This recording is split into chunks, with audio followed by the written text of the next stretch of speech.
महाराष्ट्र में एक बार फिर से एक मंत्री के खिलाफ में बड़ी कार्रवाई और एनसीपी सुप्रीमो शरद पवार की बेटी सुप्रिया सुले को लेकर एक बड़ी अपडेट आ रही है। महाराष्ट्र में पिछले कुछ दिनों से लगातार सुप्रिया सुले काफ़ी ज़्यादा एक्टिव हैं और काफ़ी ज़्यादा चर्चा का विषय बनी हुई हैं। सुप्रिया सुले जो कि लगातार कभी जो है एकनाथ शिंदे गुट के ऊपर कुछ आपत्तिजनक टिप्पणी करती हैं, तो कभी जो है बीजेपी के ऊपर जो है एकनाथ शिंदे और बीजेपी दोनों लोगों के ऊपर उनके द्वारा टीका टिप्पणी की जा रही है। इसी चीज़ को देखते हुए एनसीपी सुप्रीमो शरद पवार की बेटी के खिलाफ में भी कुछ ऐसी चीज़ें की गई हैं जिसकी उम्मीद शायद किसी को नहीं थी। लेकिन अब जो कार्रवाई की बात सामने आ रही है और वो जो कार्रवाई की गई है वो भगत सिंह कोश्यारी जो कि महाराष्ट्र के गवर्नर हैं, राज्यपाल हैं, इन्होंने जो है एक बड़ा कदम उठाते हुए एक बड़ी कार्रवाई कर दी है जिसकी शायद उम्मीद बहुत ही कम लोगों को थी। लेकिन उसके बावजूद भी राज्यपाल के द्वारा उठाए गए इस बड़े कदम की वजह से महाराष्ट्र में काफ़ी ज़्यादा लोग जो है शॉक्ड रह चुके हैं। सबसे बड़ी बात कि यहाँ पर राज्यपाल के द्वारा जो कदम उठाया गया है वो मंत्री के खिलाफ में है। और यहाँ पर बात करें खुद राज्यपाल की, तो राज्यपाल के खिलाफ में पिछले कुछ दिनों से आप देख रहे होंगे वो जो है शिवसेना के सांसद संजय राउत, उद्धव ठाकरे या एकनाथ शिंदे और देवेंद्र फडणवीस, ये चार के चारों लोग, ऐसा कोई भी पार्टी का नेता या मंत्री नहीं है जो कि इनका अपोज कर रहा है। उसके पीछे का एक बड़ा रीज़न था, वो था छत्रपति महाराज शिवाजी को लेकर जो इनके द्वारा टिप्पणी की गई थी। लेकिन फाइनली अब जो है इनके द्वारा एक बड़ा कदम उठाते हुए जो एकनाथ शिंदे के बड़े विधायक हैं और मंत्री हैं उनके खिलाफ में एक कंप्लेन की गई है। जैसा कि अभी अपडेट आ रही है, इसमें बताया जा रहा है कि राज्यपाल भगत सिंह कोश्यारी ने हाल ही में महाराष्ट्र सरकार को एक शिकायत भेजकर सरकार से पिछले महीने राष्ट्रवादी कांग्रेस पार्टी की सांसद सुप्रिया सुले के खिलाफ में महाराष्ट्र के एक मंत्री द्वारा की गई गाली गलौज के मामले में उचित कार्रवाई करने को कहा है। एनसीपी की फौजिया खान और समाजवादी पार्टी की जया बच्चन, कई विधायकों और अन्य प्रमुख महिला सहित महिला सांसदों के एक सर्वदलीय प्रतिनिधिमंडल ने 14 नवंबर को राज्यपाल से मुलाकात की थी और उन्होंने जो है कृषि मंत्री अब्दुल सत्तार के ऊपर कई बड़े गंभीर आरोप लगाए थे और उनके द्वारा दावा किया गया था कि अब्दुल सत्तार ने जो टिप्पणी की है खास करके एनसीपी सुप्रीमो शरद पवार की बेटी सुप्रिया सुले पर वो पूरी तरह से गलत है, तो उनके खिलाफ में कार्रवाई होनी चाहिए। आपको बता दूं कि यहाँ पर कृषि मंत्री अब्दुल सत्तार ने कुछ दिनों पहले मीडिया में बात करते हुए सुप्रिया सुले को लेकर कुछ आपत्तिजनक टिप्पणी की थी। उसी को लेकर काफ़ी जगहों पर धरना प्रदर्शन भी हुआ था और उसी बात को लेकर यहाँ पर राज्यपाल से मुलाकात करने के लिए जया बच्चन और कुछ लोग पहुँचे थे और उन्होंने जो है कृषि मंत्री अब्दुल सत्तार के खिलाफ में कार्रवाई करने की मांग की थी। इसी को देखते हुए अब जो है राज्यपाल के द्वारा एक बड़ा कदम उठाते हुए एक कंप्लेन भेजा गया है सरकार को, यानी कि एकनाथ शिंदे और देवेंद्र फडणवीस सरकार को, और बोला है कि जल्द से जल्द उनके खिलाफ में यानी अब्दुल सत्तार के खिलाफ में उचित कार्रवाई करें।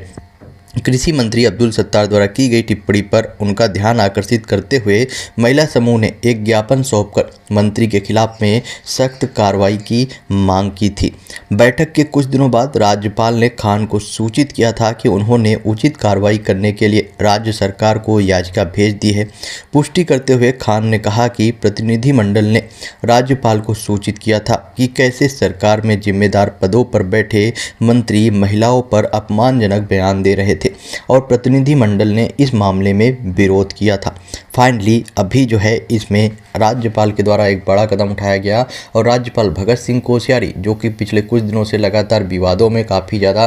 घिरे हुए हैं, अब उन्होंने अचानक से एक बड़ा कदम उठाते हुए सीधे सीधे सरकार को एक नोटिस भेज दी। सरकार यानी कि एकनाथ शिंदे और देवेंद्र फडणवीस को एक नोटिस भेजते हुए बोला कि किस तरह से उनके साथ में इस तरह का गेम किया गया है और किस तरह से सुप्रिया सुले के साथ में गाली गलौज की गई है जो कि पूरी तरह से गलत है। तो जल्द से जल्द अब्दुल सत्तार के खिलाफ में कार्रवाई की जानी चाहिए। सबसे बड़ी बात कि इसी तरह का कुछ गाली गलौज वाली टिप्पणी जो है शिवसेना के सांसद संजय राउत भी करते हैं, लेकिन अभी तक संजय राउत के खिलाफ में भी ऐसी कुछ कार्रवाई नहीं हुई है। कुछ टाइम पहले एक कॉल रिकॉर्डिंग भी लीक हुई थी संजय राउत की, तो उसको लेकर दावा किया गया था कि कथित रूप से बोला जा रहा था कि वो कॉल रिकॉर्डिंग किसी और की नहीं बल्कि संजय राउत की है। तो संजय राउत के खिलाफ में भी कार्रवाई होनी चाहिए। बाय द वे कोर्ट में तो याचिकाएं दाखिल की गई हैं और कोर्ट में जो है कार्रवाई चल रही है, लेकिन उस पर जो है भगत सिंह कोश्यारी यानी राज्यपाल के द्वारा कोई बड़ा एक्शन नहीं लिया गया था। शायद उसके पीछे का एक बड़ा रीज़न है क्योंकि किसी महिला ने जाकर राज्यपाल से मुलाकात नहीं की थी और शायद यही एक वजह है जिसकी वजह से उस केस में अभी तक ऐसी कोई कार्रवाई नहीं हुई है। यहाँ तक कि अभी तक ये भी कंफर्म नहीं हुआ है कि उस कॉल रिकॉर्डिंग में जिस कॉल रिकॉर्डिंग में संजय राउत एक महिला को गालियां देते हुए दिखाई दे रहे हैं, सुनाई दे रहे हैं, वो संजय राउत ही हैं या नहीं, इस बात का भी कंफर्मेशन नहीं है क्योंकि लगातार उसमें भी बताया जा रहा है कि उस जो वायरल रिकॉर्डिंग है उसका अभी भी छानबीन चल रही है। लेकिन यहाँ पर लोगों द्वारा यही दावा किया जा रहा है कि अगर कार्रवाई की जा रही है तो सभी के खिलाफ में की जानी चाहिए, वो चाहे पक्ष का हो या विपक्ष का हो, चाहे जो भी हो। अगर वो महिलाओं के खिलाफ में आपत्तिजनक टिप्पणी कर रहा हो तो उसके खिलाफ में कार्रवाई करनी चाहिए, चाहे वो अब्दुल सत्तार हों या संजय राउत हों। बट अगर हम बात करें गाली गलौज की तो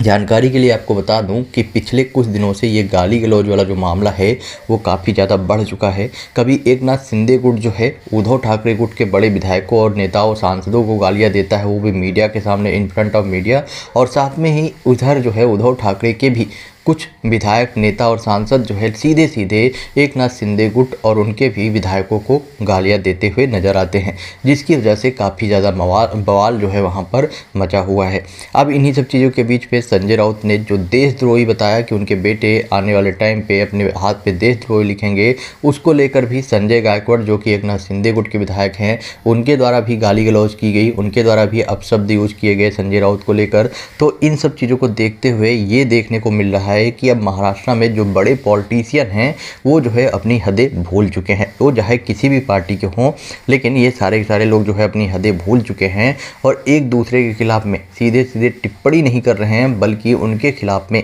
गाली गलौज कर रहे हैं, अपशब्द यूज कर रहे हैं। वो भी ऐसा नहीं है कि कहीं छिपा कर गालियाँ दे रहे हैं, सीधे सीधे मीडिया के बीच में आकर वो जमकर गाली गलौज करते हैं, और जिसकी वजह से काफ़ी ज़्यादा महाराष्ट्र की राजनीति जो है वो गर्मा जाती है। संजय राउत के द्वारा लगातार जो कर्नाटक और इनके बॉर्डर को लेकर जो बवाल मचा हुआ है उसको लेकर एकनाथ शिंदे गुट को ऊपर निशाना साधा जा रहा है और बोला जा रहा है कि किस तरह से एकनाथ शिंदे जो है शांत हैं, जबकि इतना सब कुछ हो रहा है। कर्नाटक के सीएम जो है इस तरह का स्टेटमेंट दे रहे हैं उसके बावजूद भी, लेकिन वही एकनाथ शिंदे जो है उस पर उनके द्वारा दावा किया जा रहा है कि हमारी जो है बातचीत चल रही है, हम जल्द से जल्द इस मामले को सुलझा लेंगे और मामला जो है शांतिपूर्वक पूरी तरह से ख़त्म हो जाएगा। इस पे ज़्यादा इतना बवाल करने की ज़रूरत ही नहीं है। देवेंद्र फडणवीस और एकनाथ शिंदे दो के दोनों लोग मिलकर इस पर जो है अपने अपने हिसाब से काम कर रहे हैं। लेकिन यहाँ पर एक बात ये भी देखने को मिलेगी कि अब